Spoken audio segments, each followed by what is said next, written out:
You ask Tiger to solve. This deals with linear equations with one unknown. The final result is h equals 6. Let's solve it step by step.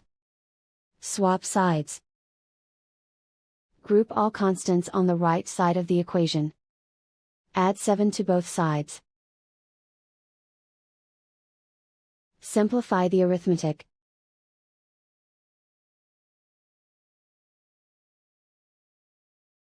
Convert the h into a positive number. Multiply both sides by -1. Remove the ones. Simplify the arithmetic. And so the final result is h equals 6.